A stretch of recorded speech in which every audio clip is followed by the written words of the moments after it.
आज वृंदा को चैन की सांस आई है। आज उसे एक लंबे अरसे के बाद सुकून मिला है। कितनी जद्दोजहद करनी पड़ी उसे अपनी बेटी को यहाँ लाने में। उफ, 2 बरस की लंबी लड़ाई के बाद अंततः वह सफल हो ही गई, वरना श्रेष्ठा को मनाकर लाना क्या आसान था।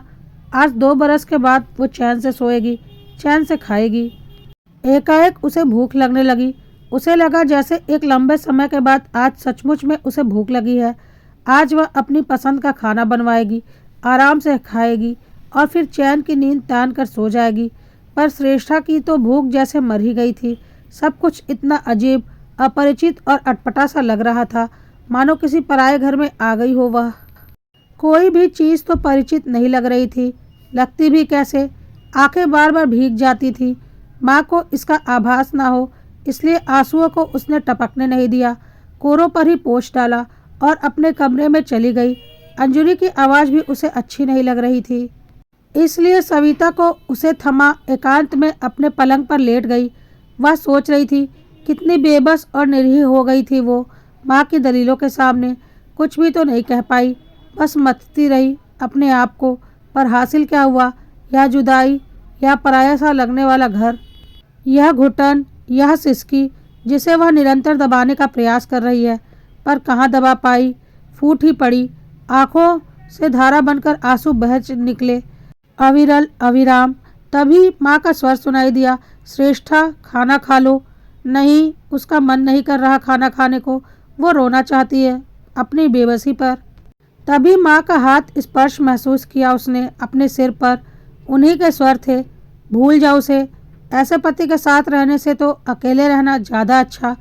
उसके लिए आंसू बहाने का कोई अर्थ नहीं। चल उठ, कुछ खा ले। भारी मन से वह माँ के पीछे चल दी। जैसे तैसे माँ के सामने कुछ निवाले मुंह में डाले और गले के नीचे उतार सोने के बहाने फिर अपने कमरे में आ गई। पर नींद कहाँ आने वाली थी उसे। वो तो जैसे कोसों दूर चली गई थी। आंखें तो विहान को ढूंढ रही थी अंधेरे में। उसकी मजबूत बाहों का संबल चाह रही थी वो। उसके सीने पर सिर रखकर अपने को हल्का करना चाह रही थी, पर चाहा हुआ कुछ भी तो नहीं बीत रहा था उसके साथ। हर काम उसकी इच्छा के विरुद्ध विपरीत दिशा में होता सा प्रतीत हो रहा था।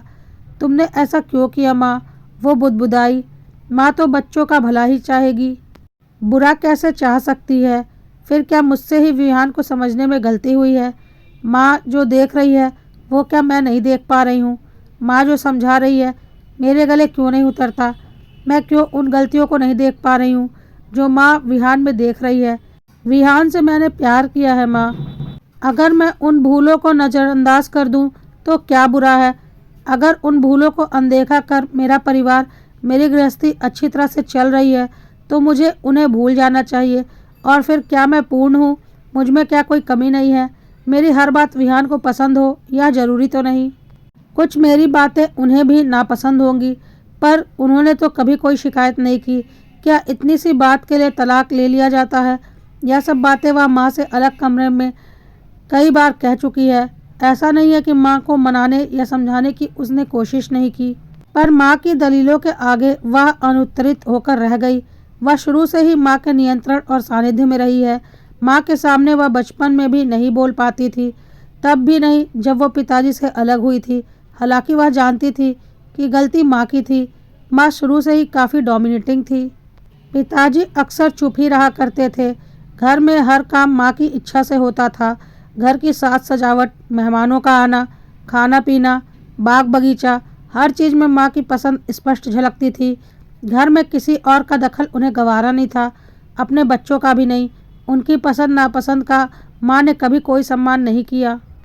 जब भी कभी श्रेष्ठा अथवा सुयश ने कुछ कहना चाहा तो स्पष्ट तौर पर उन्हें यह जता दिया गया कि यह घर उनकी माँ का है, यहाँ उन्हीं की इच्छा का स्थान है। अपनी इच्छा को वो अपने घर में पूरा कर सकते हैं, पर माँ ने उसे अपने घर में भी अपनी इच्छानुसार कहाँ रहने दिया। उनका दखल लगातार उसके घर में सेंध लगाता रहा और अंततः उसकी दीवारें चरमरा कर गिर पड़ी। वो लगातार टुकड़े होते घर को समेटने की चेष्टा करती रही, पर माँ के सामने पता नहीं क्यों वो बेबस हो जाती। एक टुकड़ा उठाती तो दूसरा हाथ से फिसल जाता। और आज नौबत ये आ गई कि उसके दोनों हाथ खाली हो गए थे। ऐसी जिंदगी तो नहीं चाही थी उसने। वह अपने आप से बोली, विहान, हमने तो इतने अच्छे अच्छे सपने देखे थे जिंदगी के, जहाँ ना दुख था ना निराशा। हमारे आंगन में खुशियों की बहार थी, तुम्हारी बाहों का संबल था, मेरी कोमलता थी, वाणी का माधुर्य था और तुम्हारा साहस। कहाँ कहाँ बिखर गए वो सारे सपने, क्यों छितरा गए सब कागज के टुकड़ों की भांति। मेरी वो आकांक्षाएं इतनी हल्की तो नहीं थी और ना ही आधारहीन। फिर ये क्या हो गया, कैसे खुल गया मुझ में बंद कर रहने वाला तुम्हारा अनुबंध। सब बह गया तुम्हारी शराब के साथ, सब कुछ बिखर गया तुम्हारे नशे के साथ। तुम्हें क्या हो गया विहान, मैं अकेली नहीं रह पाऊंगी, तुम्हारे बिना जीने की कल्पना भी नहीं कर सकती। वो बुदबुदा रही थी। तुम्हें अकेले जीने की आदत डालनी ही होगी। क्या दिया है उसने तुम्हें, निचोड़ कर रख दिया मेरी फूल सी बेटी को। मैं उसे कभी माफ़ नहीं करूंगी और तुम्हें भी उस नरक में कभी नहीं लौटने दूंगी। क्या कमी है तुम में, पढ़ी लिखी हो, अपनी और अपनी बेटी की परवरिश कर सकती हो, यहाँ रहकर उसे अच्छे संस्कार दो, सिर उठाकर जीने के योग्य बनाओ। उस माहौल में ये क्या सीख पाएगी, अपने लिए ना सही अपनी बेटी के लिए तो सोचो। धम्म से बैठ गई वह, विचार करने के लिए बाध्य हो गई एक बारगी। अपनी भावनाओं के बहाव को विवश होकर रोकना पड़ा उसे। हकीकत इतनी सरल सहज या फिर सपनों सी कोमल और खूबसूरत नहीं होती, यह समझ आ रहा था उसे। आहिस्ता आहिस्ता वह अपने आप को संभालने लगी। उसकी जिंदगी की गाड़ी पटरी पर आने लगी। अंजुरी को भी उसने मना ही लिया था कि पापा अब उनके साथ नहीं रहेंगे, और फिर इतने दिनों में विहान ने ही कौन सी सुध ली थी उसकी। माँ फिर अपने क्लब और सोसाइटी के कामों में व्यस्त हो गई। जिंदगी फिर एक ढर्रे पर चल निकली। सोते सोते श्रेष्ठा चौंक कर बैठ गई। वह पसीना पसीना हो रही थी, घबराहट से उसका मुंह सूख रहा था। पास के स्टूल पर रखे ग्लास से उसने पानी पिया। थोड़ा स्वस्थ होने पर उसे विहान का वह पत्र याद आने लगा, जिसमें उसने अपने पहले पत्रों का उल्लेख किया जो उसे मिले थे। फिर क्या माँ ने जानबूझकर उसे वह पत्र नहीं दिए? क्यों उसके दिमाग में कौंधने लगा। कल उसकी तबीयत ठीक नहीं होने से डाक के समय वह घर पर ही थी, इसलिए डाकिया पत्र उसे ही दे गया था। कितना विनीत होकर लिखा था वह पत्र विहान ने। तुम्हारे बिना मैं कैसे जीऊँ, ये बता दो। मेरे किसी पत्र का जवाब लिखने के लिए तुम्हारे पास वक्त नहीं है। क्या मैं इतना बुरा हूँ? माना मुझ में बहुत सी कमियाँ हैं। मैं शराब पीता हूँ, पीने के बाद तुम्हें बुरा भला भी कहता हूँ, जो शायद मैं अपने आप को ही कह रहा होता हूँ। मैं घर का ध्यान नहीं रखता, तुम्हारे किसी काम में हाथ नहीं बटाता, मैं टिककर नौकरी नहीं कर पाता, तुम्हारी नौकरी पर बड़े बड़े शौक पालता हूँ। मेरे दोस्त तुम्हें पसंद नहीं है, फिर भी मैं हूँ तो तुम्हारा ही ना। क्या तुम मेरी नहीं हो? अच्छा बताओ, यदि तुम्हारे जिस्म का कोई हिस्सा खराब हो जाए तो क्या तुम उसे निकाल कर फेंक दोगी? नहीं ना। फिर क्या मैं तुम्हारा हिस्सा नहीं हूँ? मुझे अपनी ज़िंदगी से क्यों ऐसे निकाल कर बाहर फेंक दोगी? मैं लाइलाज तो नहीं हूँ, पर मेरा इलाज तो तुम ही हो, तुम ही करोगी भी। तुम्हारे बिना मेरी हालत और बदतर हो गई है। मैं कमरे से बाहर भी नहीं निकल पाता, खाना नहीं खा पाता, शेव करने का भी मन नहीं करता। क्या क्या बताऊँ? क्या एक बार भी संभालने नहीं आओगी मुझे डांट नहीं लगाओगी कि मैंने अपना क्या हाल बना रखा है, कि मेरी ये झाड़ झंकाड़ हुई दाढ़ी तुम्हें जरा भी अच्छी नहीं लगती, और अगर मैंने स्वयं नहीं बनाई तो तुम सोते समय मेरी सारी दाढ़ी काट डालोगी। श्रेष्ठा, तुम्हें नहीं मालूम तुम्हारे बिना मैं कितना अकेला हो गया हूँ। क्या तुम्हें मेरी कमी नहीं खल रही? तुम वहाँ मेरे बिना कैसे जी रही हो? क्या तुम्हारा भी वही हाल नहीं हो रहा जो मेरा यहाँ हो रहा है? मुझे तो बांध रखा है तुम्हारी माँ ने, जो मुझे अपने घर नहीं आने देती, पर तुम्हें तो यहाँ आने से कोई नहीं रोक रहा। मैं तो हर आहट पर तुम्हारे कदम खोज रहा हूँ। आ जाओ श्रेष्ठा, प्लीज़ आ जाओ। तुम्हारा, सिर्फ तुम्हारा, विहान।